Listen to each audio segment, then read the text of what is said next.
The studio is sponsored by Explore Digital Marketing. Join Explore Digital Marketing work from home opportunity.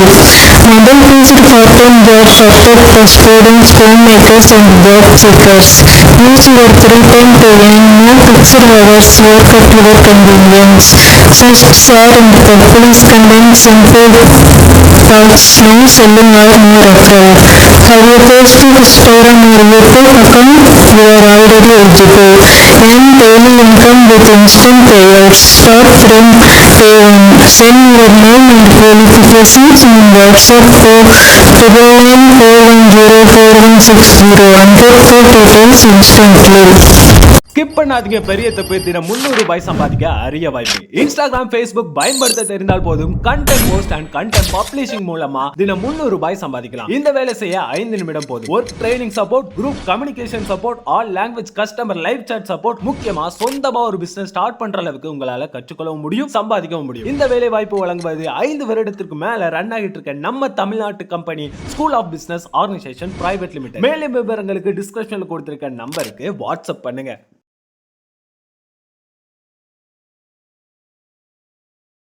100 வயது தொடர்கதை.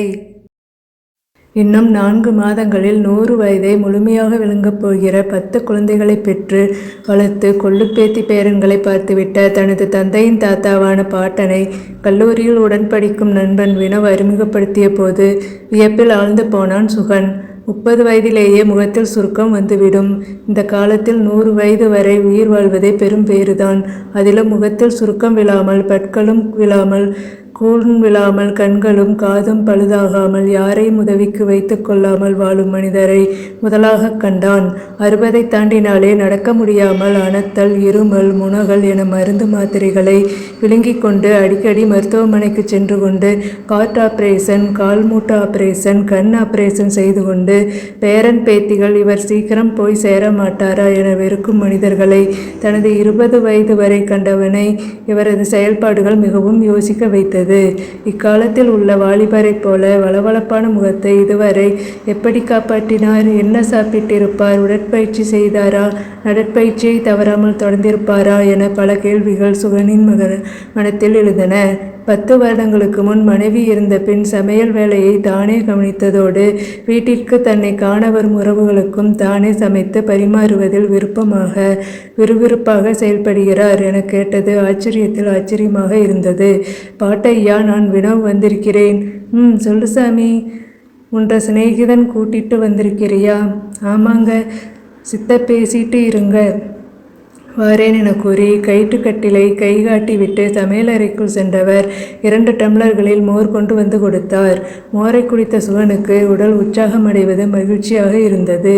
நாட்டு மாட்டு பால் நானே கறந்து பாலை ஊற்றி சுண்டக்காய்ச்சி பொறை ஊற்றி வச்சிருக்கேன். தயிர் தவஞ்சக்கு அப்புறம் மண்ணு பானையிலேயே தின்னக்கால கைத்த கட்டி நல்லா வெண்ணெய் வர வரைக்கும் மத்த போட்டு சிலுப்பி போடுவேன். அப்பத்தான் மோர் நல்லா மணமாக இருக்கும். காத்தால பல்லு விளக்கிட்டு 1 கிளாஸ் மோர் ஊற்றி குடிச்சிட்டு போட்டா மத்தியானம் வரைக்கும் பசியே தெரியாது. பழைய ராகி களிய தண்ணி ஊற்றி வச்சு மோர்த்தி கரைச்சிட்டா பொழுதுக்கும் பசி இருக்காது. இப்போ வாட்டா அன்னைக்கெல்லாம் 6 புட்டு சுட்டு தின்னா. புட்டுனா இதுவரை கேள்விப்படாத வார்த்தை என்பதால் புரியாமல் சுகன் கேட்க இட்லி தான் என வினவ் விளக்கம் கொடுத்தான். 17 வயசுலேயே என்ற அந்த புள்ள வள்ளியை கண்ணாலம் பண்ணிட்டேன். அவளுக்கு 15 வயசு. 40க்குள்ள 10 உருப்படியே பெத்து கொழுத்து போட்டா என்ற வீட்டுக்காரி என்ற பாட்டம் பூட்டன் எல்லாருமே 100 வயசுக்கு மேலே வாழ்ந்து போட்டு போனவங்க தான். நானும் இன்னைக்கு வரைக்கும் காய்ச்சலுக்கு கூட ஆஸ்பத்திரி பக்கம் தலை வச்சு படுத்ததே இல்லை. கடனை உடனே வக்கிட்டு கவலைப்பட மாட்டேன். தோட்டத்தில் விளையிறத குந்தானில் போட்டு வச்சுட்டு நேரத்துக்கு சோத்தாக்கி உண்டு போட்டு பொழுதானா காக்கா குருவியாட்ட போய் படுத்து தூங்கிடுவேன். ஆடு கோழி கறியெல்லாம் திங்க மாட்டேன். களிக்கு பசலக்கீரை தான் எனக்கு பிடிக்கும். எப்பாச்சும் அரிசி பருப்பு பண்ணுவேன்.